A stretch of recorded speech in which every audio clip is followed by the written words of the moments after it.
Welcome to an expansive life conversation with results architect Sande Golgart and Olympic gold medalist Joe Jacobi.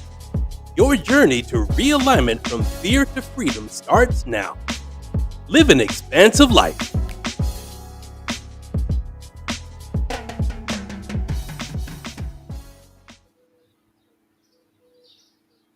All right. Wow.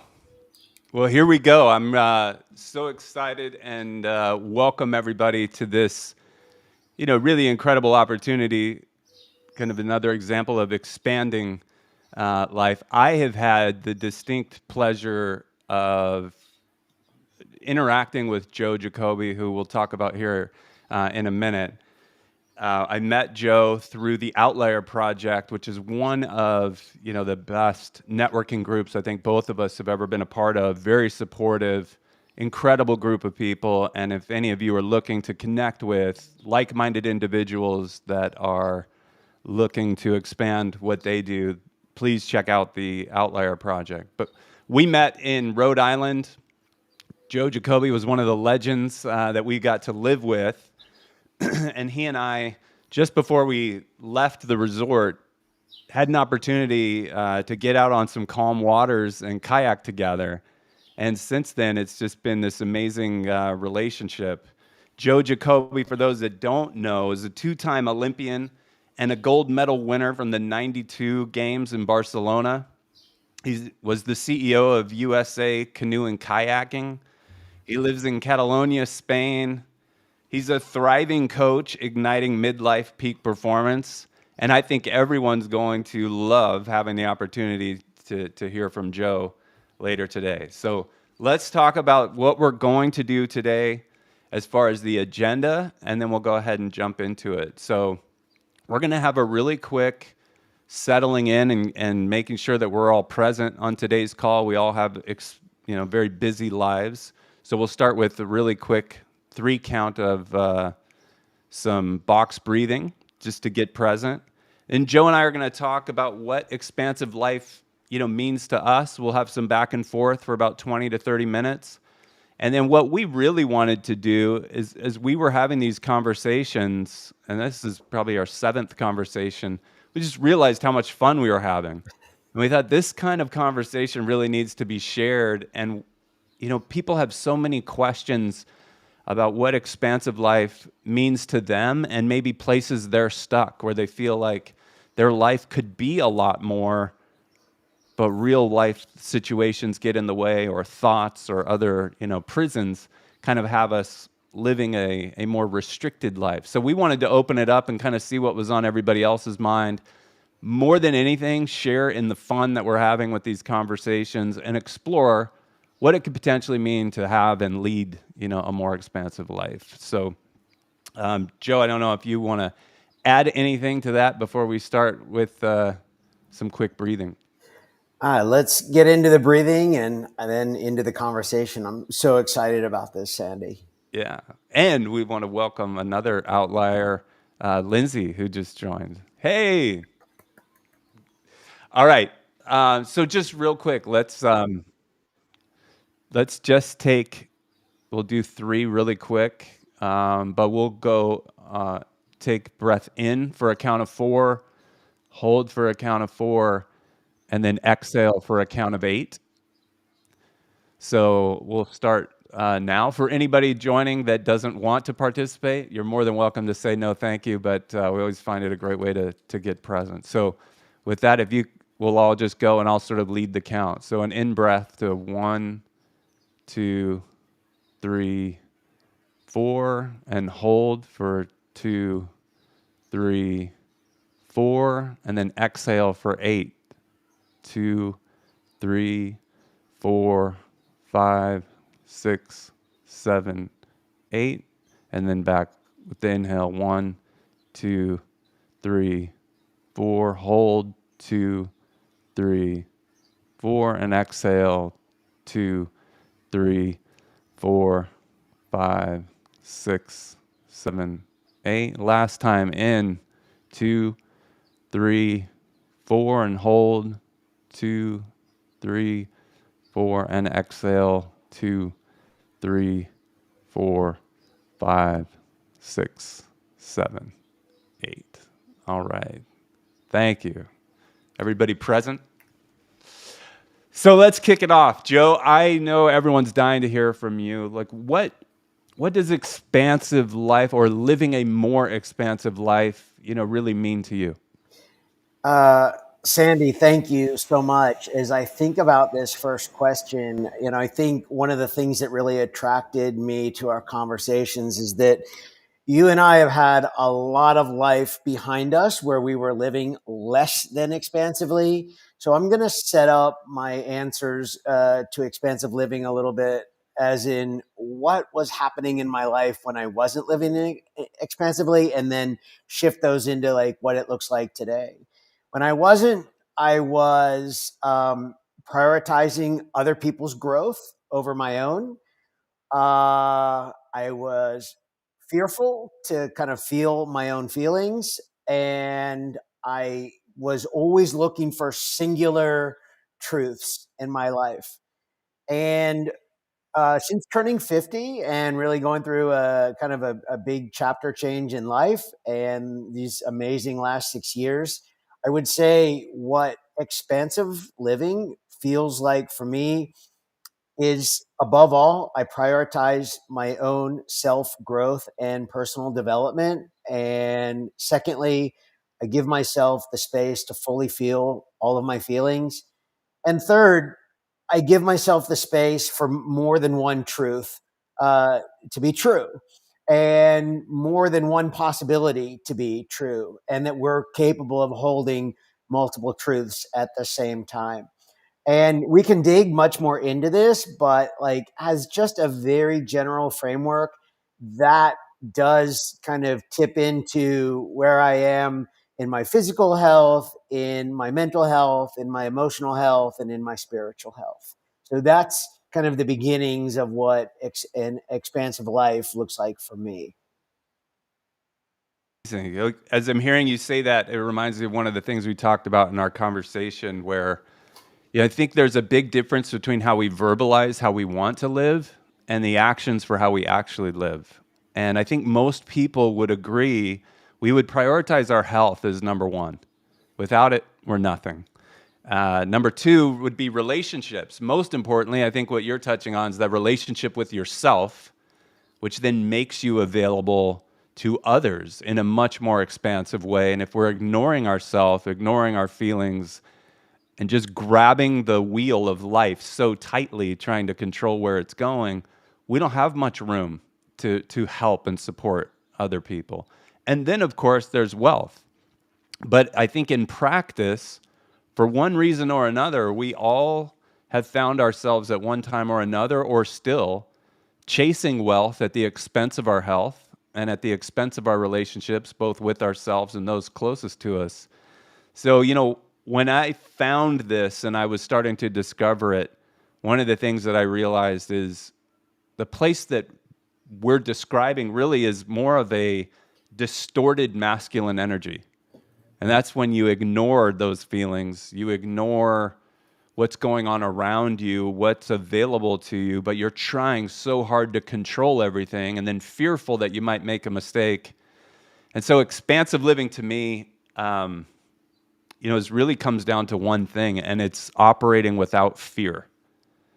And I think every spiritual book I've read, looked into, and explored has one basic concept in it, and that is there is no need for fear in your life. Like, to simply do not walk in fear. And so I think to get there, I wanted to start this and then get your thoughts on it. I think the key that I've found to living a more expansive life is A, have the intention, but B is a really important step that I think a lot of people skip over, and our society almost encourages us to skip over, which is you have to create room. So for the idea and the concept to expand, if we're talking about an expansive life, you have to have room to expand. So if I'm just taking all the new biohacks and trying to read more, but I leave the rest of my life the exact same, I haven't created any space that allows me to expand into it. So once I set the intention of what it is that I want, which will be different for everybody, I think it's really important that we take a close look at those people that we're hanging out with. How aligned are we with the way we're living in accordance to the trajectory of where we want our expansive life to go? And I think that is a really important one, because we're all looking for new ways to improve. We're all kind of a warrior archetype that wants to get more done, more on our plate. But if you're full, it's just going to start spilling over and get sloppy. It's not going to allow you to expand. And then from there, just realizing there really isn't anything to be fearful of, and starting to create awareness. And you and I, we just talked this morning about even embracing, almost encouraging, and then falling in love with tremendous gratitude, the hardships that you're going to go through that feel like hardships, but in actuality, they're blessings. What thoughts do you have on that? So I love this. First of all, when you talk about kind of that ability to hold space for growth and change, just this morning, Sandy. So we mentioned in this conversation, I'm in La Salle d'Urgell. I live at the 1992 Olympic whitewater canoeing course. And we have a number of international teams here right now that have young athletes, between the ages of 15 and 23 years old, getting ready for the junior and under 23 world championships. And I spent the day with the South African canoeing team. And this is a developing country in the sport of whitewater. So I tried to mix my thoughts, my conversation, but I picked up on one theme that you said, that I think in high performance sport, I think the athletes all acknowledge that they like to visualize their sport. And Sandy, you're a Division I basketball player. You know a lot about visualization of high performance. And I asked the question, like, how often does your visualization go perfectly? Like, it just works out every time. And the athletes were like, never. And like, I visualize myself making mistakes, and you got to correct, those mistakes. And I said, that's exactly a huge part of this, is that instead of visualizing perfection, visualize like room for growth and circumstances of change, and prepare for that. And I think when you have that adaptability, we've talked about this in our own development in sport, and the role that sport has had in the development of our life. It's not things going perfectly that are the most memorable moments. It's the things that we had to adapt and were put under pressure that created the biggest moments of growth. So I just really wanted to acknowledge that space, because I think in business, we're often taught, visualize doubling sales, visualize being 5 times more efficient, visualize improving your safety record on the factory floor by 10%, whatever. And it's just, everything is set up around the idea of you're not good enough where you are right now. You got to envision something more perfect than where you are right now, which I think also works to that idea that you were talking about. We got to hold space for change and not just hold ourselves to perfection. It's so good. There's so much here and on that topic. Just when I think one of the things that I heard Deepak Chopra say a few years ago, that one of those things that you just feel in your heart, there's a reason I'm hearing this, and it means something to me. I didn't know what it was going to mean at the time, but he talked about the idea of thriving in chaos, to the point that you actually welcome chaos. You let go of the control. And I had a really tight grip on the steering wheel of life for a long time. And I was operating from a place of not enough, thinking, I'm going to prove to the world someday that I am enough. And by letting go of that grip and finding more balance just within, I realized how much more effective and more powerful I could be by letting go. And actually now I invite and welcome the chaos and the unknown. And if we just play with those two words or those two sounds and vibration, the known is very limited. What we know actually has limitations all built into it because it's coming generally from past hurt with a future fear. And that's where we're operating from. And if you let go of that and you realize the unknown could be so much more exciting, I might not even be able to imagine how incredible my life could be if I just let go of the wheel, turn up my awareness, and start paying attention and really enjoy life by being fully present.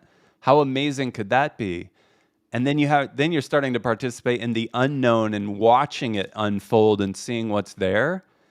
And that just really resonated with me. And I could pinpoint it in myself that I was wanting to live from a place of knowing how everything was going to pan out, knowing I was going to have enough for retirement, knowing I was doing enough to keep my job, knowing I was doing enough for all these aspects of my life, which is an exhausting way to live.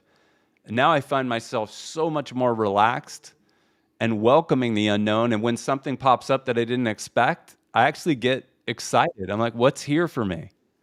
And I know that's a big part. I love your story about when you guys won gold in 92 and you talked about your ability to adapt to the changes and the obstacles better than the rest of the field. Can you want to expand on that?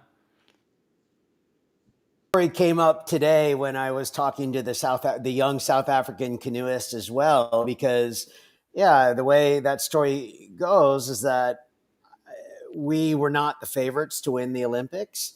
We were not the fastest. We were not the biggest. We were not the strongest. And I always tell people our gold medal at the Olympics is like the least sexy way to win a gold medal at the Olympics. Like, two things that we did really well on the day of the Olympics. One, we corrected mistakes while mistakes were still small. Like, the big mistakes never happened. Like, we fixed mistakes, corrected mistakes really effectively. And secondly, we anticipated mistakes a little bit before they happened, a little bit better than the rest of the field.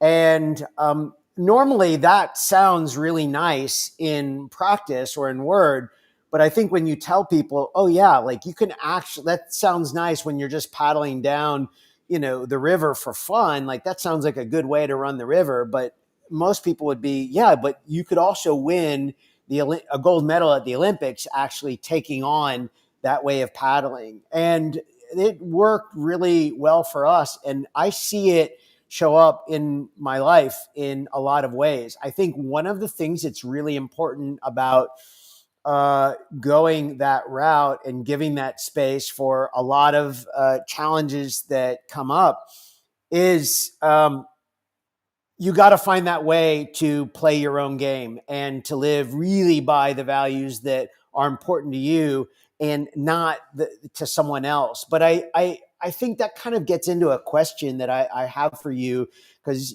a moment ago you did a really nice job of talking about what the expansive life means to you. But maybe we could also shift a little bit into, I'd love to know from you, Sandy, what do you think were some of the real obstacles, hurdles, challenges, resistance from you living an expansive life? Like when you were going through more difficult times, like what did that look like for you? What are the kinds of things that you feel put you more in that disposition of living less than expansively? I think, for me, what comes up when you ask that question is one word, and it's identity. I know you and I have talked about this a lot. I was trying very hard, and I still struggle with this from time to time, to live up to certain identities and expectations that went with those identities. So when you identify as an athlete, you put certain expectations on yourself. Drastically impacts and affects my golf game and the way I relate to it. I think I should be better all the time because I'm quote unquote an athlete. As a father, I feel these pressures to be something, act a certain way, do certain things. As a husband, as a leader, as a CEO and a president, and you start showing up with an expectation that you have and a conversation going on in the back of your mind that says, I have to, or I'm supposed to, or I should. And then you start judging yourself based on, well, I should have done X, Y, and Z. Or you're getting more critical about your performance because you might not be living up to the conversation going on in your head for how you're supposed to be acting, performing. And then you start the comparisons and then you start the judging. So for me, Joe, when I was able to step back and let go of how I was identifying, that was this unbelievable, unraveling. If you think of this giant hairball of a controlled life, trying to operate in the known, trying to perform and trying to constantly prove that you're enough. I think it was Sadhguru who said, if you want to pull the pin on that hairball, simply grab the string that's called your identity and pull it, and you'll see everything dissolve. And that for me, and Peter Crone talks about this a lot, who's someone I look up to tremendously, which is we don't have any problems. What we have are relationships with circumstances that we perceive as problems, but there really are no problems. And that is just this giant exhale for me to think, all we have are opportunities to learn and thrive and be fully present and see what's there for us. And once I started doing that, I saw like the entire universe shift right in front of me. And I don't know, I think it's Carl Jung maybe who said, like, if once you change the way you look at things, like everything changes. And when I shifted that, for me, it just gave me this much more expansive feeling that I can just be. Like, there's an amazing, like, kid inside of me that's funny, that's holds space for others, that sees everybody as energy and potential. And I could really like get more present with myself with myself and everything that's in front of me. And by doing that, I started performing significantly better. What's there for you? First of all, thank you for that.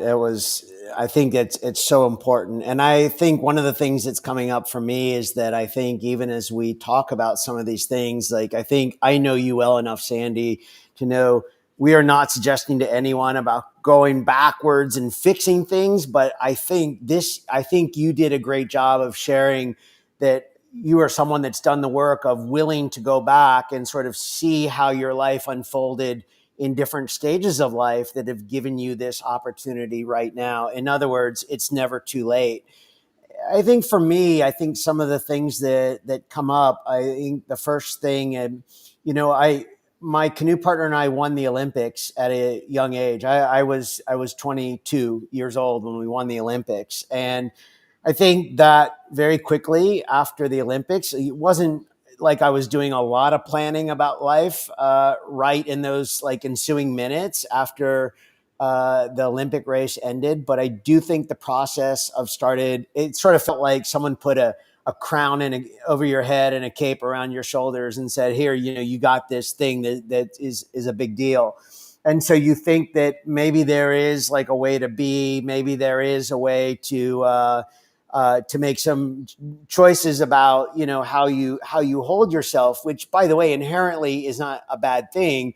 What's hard is when you never go back and you check in on those things that you decided when you were 22 years old, and not weeks, months, and years go by, but decades go by. And like, that's where those things become challenging.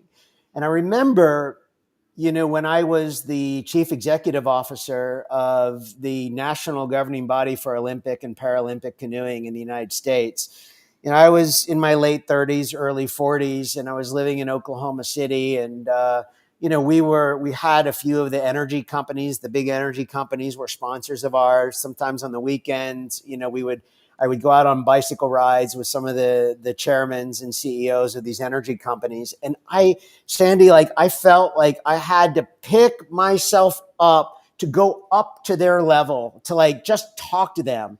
And I just felt like such an imposter. Like I felt so fake. Like that was not me. I was not in that same level of leadership or lifestyle, but I sort of felt like, oh, the only way you can have a conversation with someone is to pick yourself up.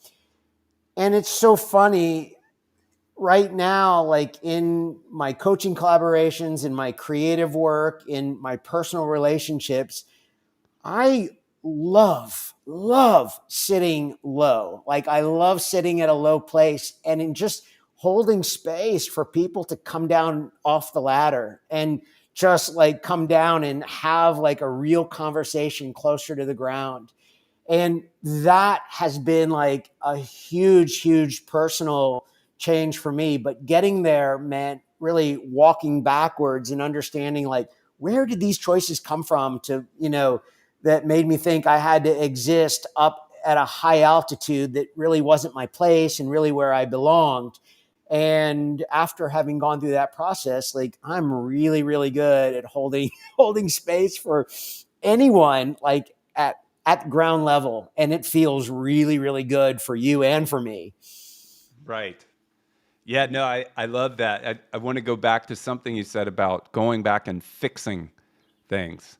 And I think one of the things that I've realized is that we're all incredible spiritual human beings having a human experience, and there's nothing to fix. It's fixing the idea that you think you have something to fix. And I've spent 30 years in the corporate world constantly evaluating, where was I coming up short? What do I need to do to get ahead? How do I need to change the way I talk? What words I use? And it wasn't until I realized that I really just need to get back to my authentic self and strip out all of those misconceptions that there's anything wrong with any of us. Like there's kind of consequences to what we do, but you just learn from them and continue to get better with the intention of whatever it is that your intention is. And that helped me on a personal level, like just tremendously. That was probably one of the more significant periods of growth, that I went through, was realizing there's nothing to fix. It's just being more and more and more authentic. And I think if people can get to that, they'll realize everything we have as humans, I think our number one asset and our biggest liability is that we each hold our own reality in our head, and it's just a conversation. So the way we see the world is nothing more than a conversation happening inside our head. And many of us have developed limiting beliefs or other things that we think need to be fixed or solved. I've come to learn that they really just need to be dissolved. And when you dissolve them and realize you have no problems, you're free to kind of be your authentic self. And that is just another way of stepping into a much more expansive way of being. I want to ask you one more question. I think when you talk about, some of the emotions, let's call them like above the line emotions, things like love, peace, freedom, acceptance.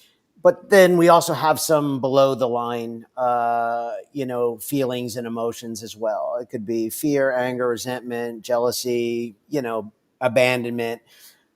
I'm just curious, what you take a lot of time not to judge, but just to notice. What happens for you when you notice sort of those below the line? Is it just, what does that look like for you when you notice those below the line feelings and emotions? Well, I think the key word is that I now notice. Before, I didn't have the awareness. I didn't even know.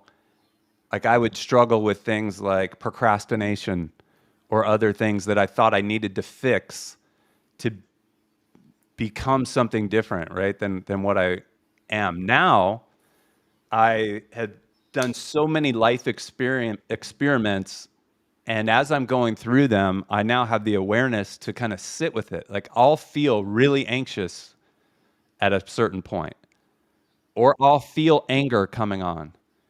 And what I've taught myself is to allow those emotions to surface, not suppress them, like we talked about in the opening with that more distorted masculine energy that we learned growing up, like don't feel anything, but allow yourself to feel it and say, wow, I feel really anxious. And then I'm able to sit with it now and say, why? What is it that's making me anxious? What makes me feel like I need to do something? Is it aligned with where I want my life to go?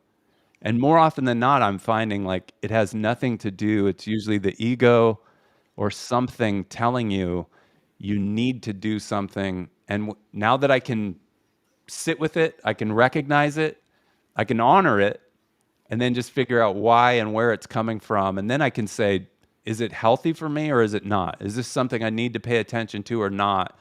And then I can let it kind of pass through me and get back to just being. Whereas previously, I might let that bog me down for a week, 2 weeks, a month, and then it's compounding like, I'm not doing enough, I'm not staying on top of this. And that compounding can be a very heavy, dense energy that you're carrying with you that can be exhausting.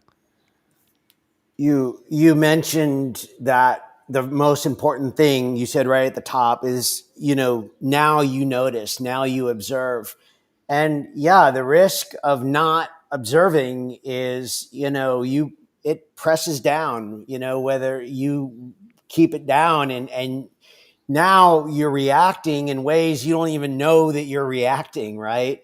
Right. And I think the beauty of getting to that point where you just start to notice, you start to welcome, you start to accept what is, you also realize that if you're feeling below the line, and we know human facts, like the emotions are going to range up and down below the line, that we are capable of doing great things still, even when we're not feeling above the line.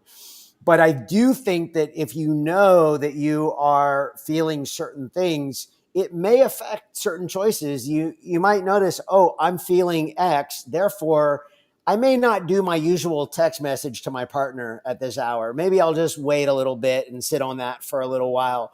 Or I also know that if I'm feeling below the line in some areas, I know I've trained well to be a good coach. I have had a lot of experience, still leading an effective coaching collaboration. And it's just accounting for what the feeling is and then being confident in the other skills that I've developed. Like, I'm sure in every basketball game that suited up for and, tied your shoes for, you didn't feel the same great 100% self every time out. But it didn't mean you didn't still have the capabilities of going out and contributing positively to the team. And I think that's like this, it all, like you said, it really just comes down to how do we just become more aware and take that moment of pause to notice what is that we're feeling. Don't worry about what it is we're feeling, but just the fact that we are feeling something. Yeah, and I think one of those emotions that I started to realize and that we all operate from, most every human being is operating from a place of hurt and fear. Yeah. And it's past hurt dictating future fear. And when you realize that, you realize, man, most of my life is being dictated by the fear. And if every teaching is telling you don't walk in fear, I was starting to realize I'm operating and living in direct contrast with what all these teachings are telling us. And I've slowly peeled back all the layers.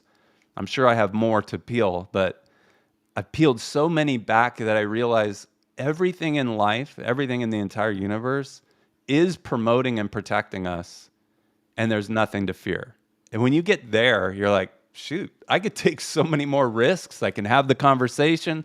I can ask for the business. I can put myself out there. I have nothing to fear. I only have amazing learning opportunities if I'm paying enough attention. Yeah.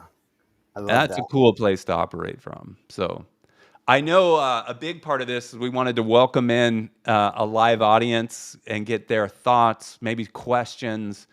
I think one of the things you and I have noticed, and with our own awareness, is a lot of these concepts are not new, but everybody deals with them differently. You know, you might say money's not that important, and then you go, yeah, but I have rent coming due. You know, I have real life gets, you know, kind of intertwined. So I'd love to open it up if we can, and just have some people throw out maybe questions or even individual circumstances that they might have. And feel free to either raise your hand, or you can do that virtually, or just raise and speak. And I know Lindsay always has something good to say. Okay, Ivor. Are you, we can. Yeah, welcome. Yeah.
Yeah, I think we lost the connection, but we got the point.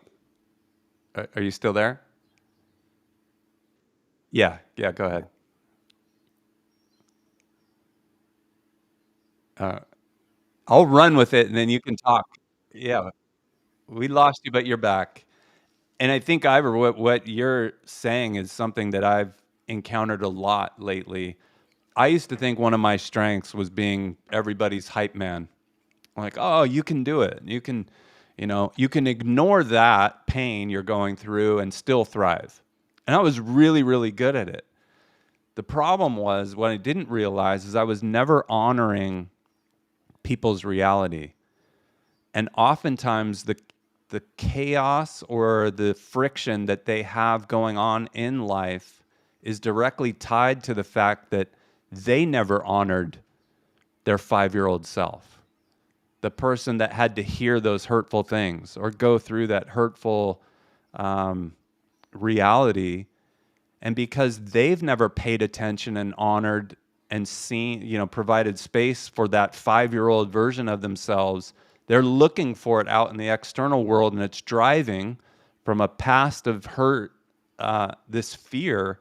So they might be looking for acceptance, they might be looking for attention, but that's to make up for the fact that they've never paid attention and honored that person that went through that horrible thing that they went through. And until they are able to, and we're able to give them the space to honor that, to know that it's okay, that that little child didn't deserve what happened to them, but at the same time, there's life lessons, and that has no ability to hold anything over us and rob us from our joy moving forward. Then once you honor it and accept it, you're free to move forward. But if we keep suppressing it, it's always going to have a hold on us. So, Joe, I don't know if you have anything to add to that, but that's been a huge life lesson for me. I think it's just sort of maybe piling on a little bit on what you said there, Sandy, is that I even think back to those things that we experienced at a young age. And, you know, I think one of the things that I think about now is like, what skills did I have to combat that? And everyone, by the way, who was around me at that time was trying to do the best they could or what they thought was right, given what their life circumstance was, whether it was parents, whether it was siblings, whether it was a teacher. I mean, a sports coach when you were young. We really have no idea, what was going through. But what I am sure about all of us as our 5-year-old, 10-year-old, 12-year-old, we didn't have the skills and the knowledge and the capacities that we have today. So there is a bit of a time travel piece at play for ourselves and an empathy for our partners, our friends, our colleagues, our coworkers that are doing their own time travel with skills and things that we're learning today that we can go back and acknowledge in the past and start to make some peace or some balancing with what we experience without the skill set that we had at that stage of life. Yeah. Yeah, I know there's one thing here that I want to touch on really quick, and it's something I'm learning actively in the present about leadership. And I am changing my whole paradigm on the way I think about leadership, in that I think the primary skill of an amazing leader is to allow the people that they're leading to fall in love with the version of themselves that they get to be when they're around that leader or around that, job or whatever. But allowing them to fall in love with the version of themselves that they get to be when they're around you is the core foundation for becoming, I think, a level 5 leader. Because I've learned so much about how we as humans interact with each other. And we often are mistaken that we're falling in love with the job or we're falling in love with another person. But in reality, when you look closely enough, what you're falling in love with is the version of yourself that you get to be when you show up to work at that place. The version of yourself you get to be when you're with that person that you think you love. It's really a reflection of the love you have for yourself and who you get to be. So when we talk about change, a lot of leaders complain that change is impossible, change is really hard, my team doesn't want to do what I need them to do, and they drift further and further into this world of manipulation, trying to manipulate them to do something that they think they need, when all those people really need is to understand it's safe for them to be the best version of themselves. And once they feel safe and they feel like that's where they get to be and who they get to be, they're going to do whatever they can to fight for that. But when they feel like they're being constantly manipulated, they're going to constantly push back. And I think that's the biggest challenge that we have with leadership in today's world. And I know Lindsay focuses a lot on executive level leadership. I'd love to get her thoughts on that, but that's what I'm seeing.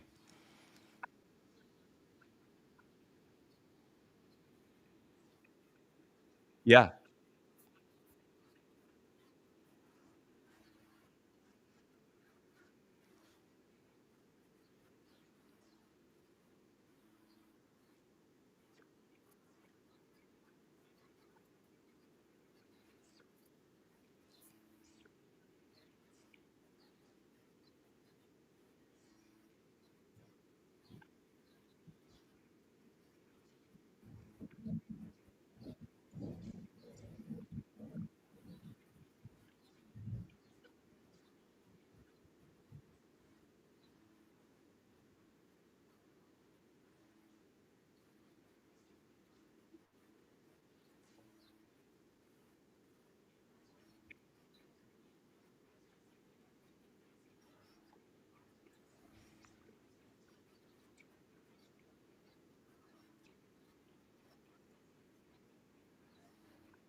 Joe, you want to take that one first? If it's really a small thing, Lindsay, I will. Yeah, no, I'm gonna. If it's okay with you, I'm gonna make it like small, really small. I am so passionate about this, and honestly, with the changes in the world and the developments in technology and the belief of, what people want out of their work, the simplest thing as a human is a walk in nature. I will just continue. I think the way we are progressing, and I have no problems with the way the world is progressing. It's progressing as it needs to progress, but I will always say nature's best days are ahead of itself. I think that I like to talk about connection, of course, connection to others, of course, connection to ourselves. Like that's, the leading point. But I think that one of the biggest jumps in connection for me was my relationship with nature. So I think once upon a time, I always thought of nature as like, oh, that's that place that I go and just it allows me to get away and just let everything drop to the side, which is great. Like that's part of growing the relationship with nature. But what I know now about a walk in nature or a run or a paddle or a ski or just sitting on a park bench and, just noticing beauty is that it's a two-way relationship. I mean, it's something that I look to serve and it is something that serves me. It goes two directions. So I just the answer to the question is it's a walk in nature, but maybe with a more of an open heart. Yeah. Yeah, Yeah. that's great. I think, Lindsay, for me, the one thing I think leaders can do is pay particular attention to the word. Like when we're talking about growth, we're talking about appreciation, right? So a stock appreciates, a company appreciates.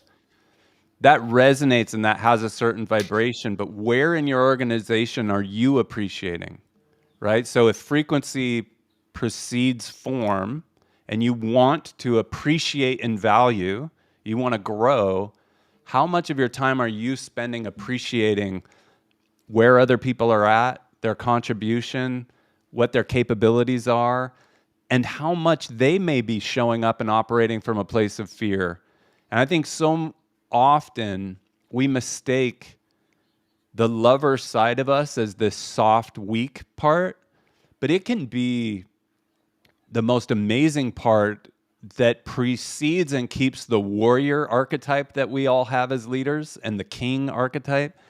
That if you can appreciate that sometimes one of your employees might just need an energetic or even physical hug to let them know everything's okay, or their 5-year-old self needs that, and that they can be seen and heard, then from that point forward, talk about how do we go and appreciate our customers by providing better products, better services, solutions. How can we appreciate the challenges our customers are having? How can we appreciate what other departments have to go through if we don't get our part right? And I think that if you just embraced the word appreciate and tied it to both growth and what's needed to grow, leaders would change their perspective, change their vibration, and change the amount of power they have by staying in balance. I think, gosh, one of the best books I've recently read is this Carl Jung's book on archetypes, the king, the warrior, the wizard, and the lover. It was very eye-opening to me coming from an athlete that just thought I needed to be this warrior that had no feelings and just needed to do the one that we glorify in movies all the time. But man, when you start to incorporate these other archetypes and find balance, you can show up, you can help your team feel seen, heard, safe, and then know that your job as a leader is then to project a future that everybody wants, everybody benefits from, and then get grounded in the present by how do we appreciate the problems and issues our customers are facing. Let's go solve those with a will to win, you'll get so much more, I think, out of your company. You'll grow.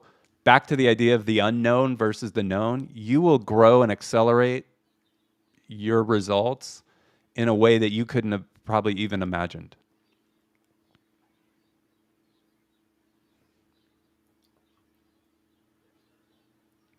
How does that land?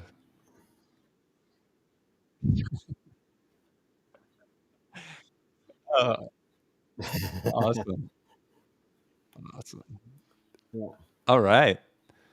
We got a live audience. Anybody else? Hillary, I know you have to run soon. Do you have anything?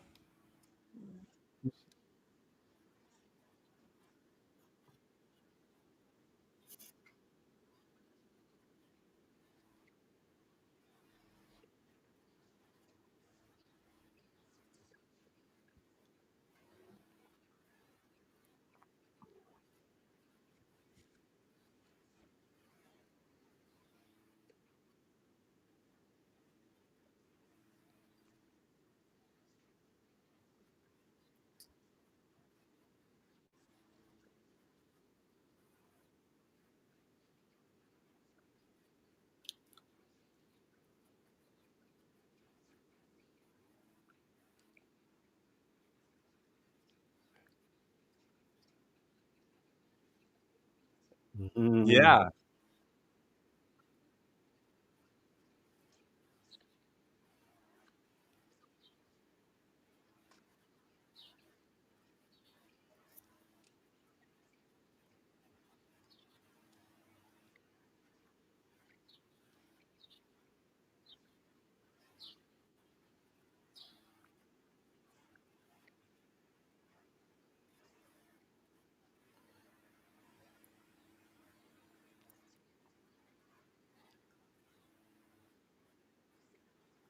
Yeah.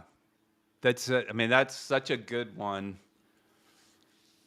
I'm trying to keep it really simple in my head because it can get very complicated. But I think that just the idea of even embracing and thinking about, letting go and loosening your grip on what you think, the result needs to be. There's a lot of talk about detachment, surrender. And I think those all kind of tie in, but they're very hard to incorporate because we feel like it's our job to control where something is going. And so one of the things I got called to do was to go to Bali. And I was back in the jungle and I was with the meditation guru.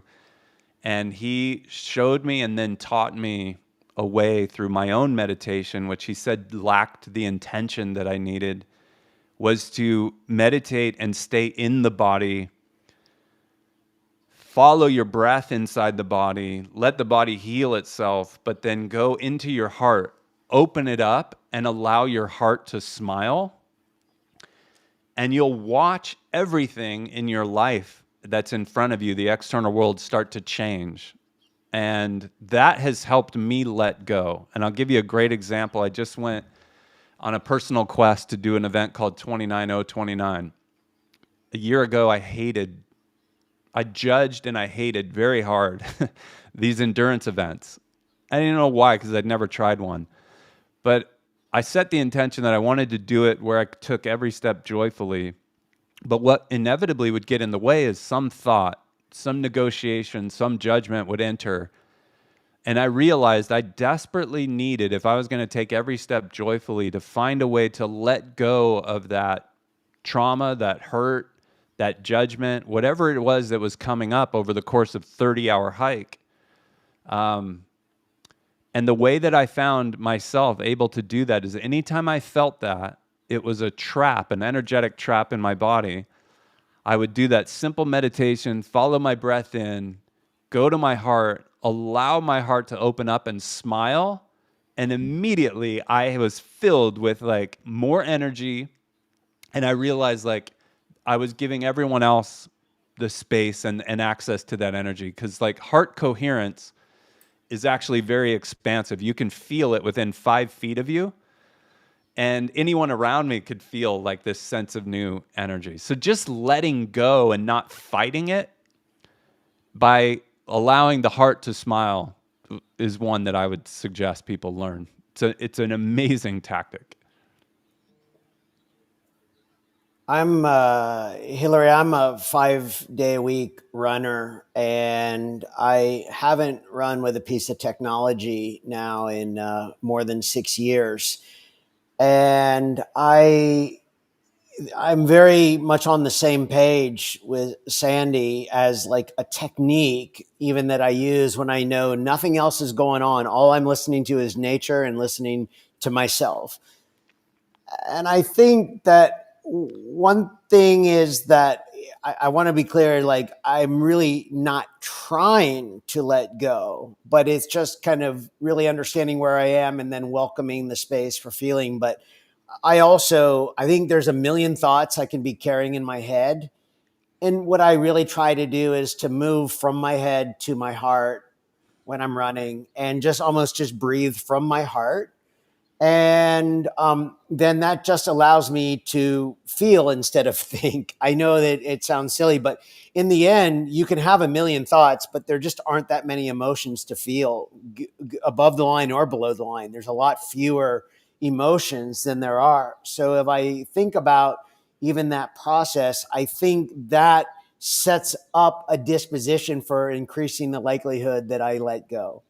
And I just kind of play with that in that sense of awareness. But it also, I think the one thing that does help me in a movement sense is that I'm not counting my heart rate. I'm not measuring any time or pace or steps. And when I say no technology, I mean nothing, no watch, no phone, no wearable, nothing for 6 years. Like, it's been the coolest experiment that I've ever been on. And I'm not advocating everyone run technology free all the time.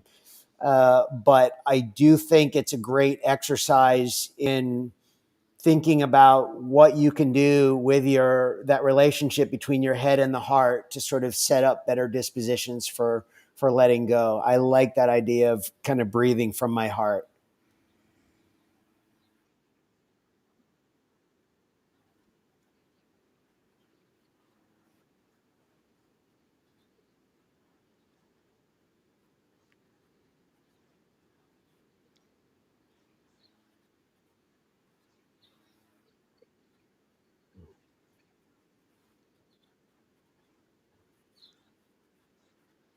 Oh.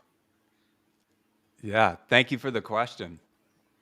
So we have about 2 minutes left. Happy to take another question, but I'm also curious, as we continue these discussions, we're going to do another one on the 8th and a follow-up on the 15th, same time, same place.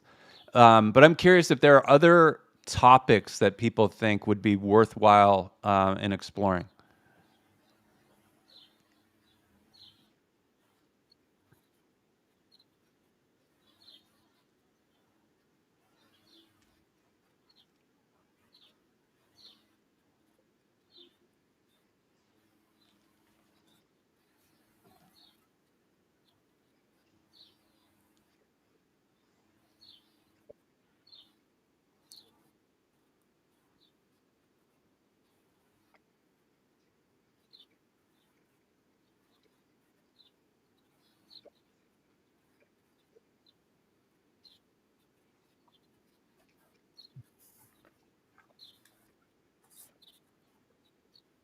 Right.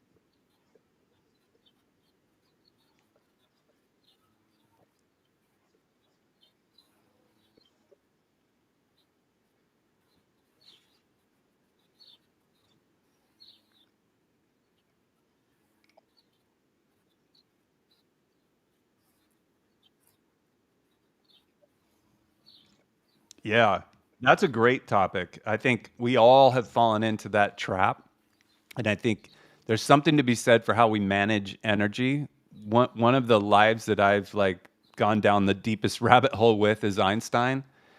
And he was amazingly good at protecting his energy and waiting to be inspired. So a lot of times he would show up to work and really not do all that much. And same with people like Edison and But what they were exceptionally good at is waiting until they felt a sense of inspiration, and then they would channel all their energy into something they were like inspiringly inspired. Well, they were inspired by it, right? And when they had that moment of inspiration, they were no longer operating from I should be, I need to be, I have to. It was like I want to. Like I want to pour everything I have into this thing. And I know people who've worked with athletes. One of the people I've worked with, Dave Meltzer, who's worked with a lot of big time athletes as a sport agent. He said the one unique thing about the best athletes is they feel almost like they have to allow the best version of themselves to come out. Like they're compelled, the Tom Brady's, Michael Jordans of the world, to leave no stone unturned because they know they have something inside of them that needs to come out. But when we're trying to be all these things and we're wrapped up in all these identities, we're spreading our energy equally across multiple levels. And it's very hard to do anything well when we're that spread out. And I think we would all do ourselves a big favor to sit in silence sometimes, appreciate the power of inaction over action at times, and wait for that inspiration when you feel it in your heart, not in your brain, but in your heart that, man, this is where I could do the biggest work. Here's where I could make the biggest impact. Joe, I don't know if you have anything else there. I think we're set up for Yeah, no problem. I think we need to wrap up as well.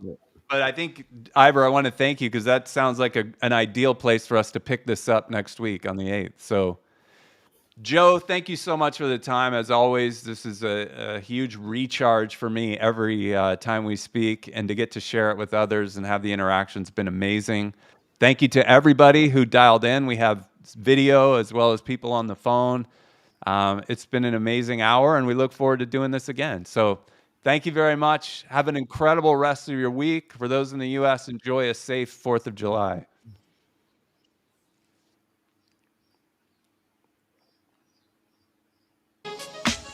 Thanks for watching an Expansive Life Conversation. Don't forget to like, comment, and subscribe. See you next week.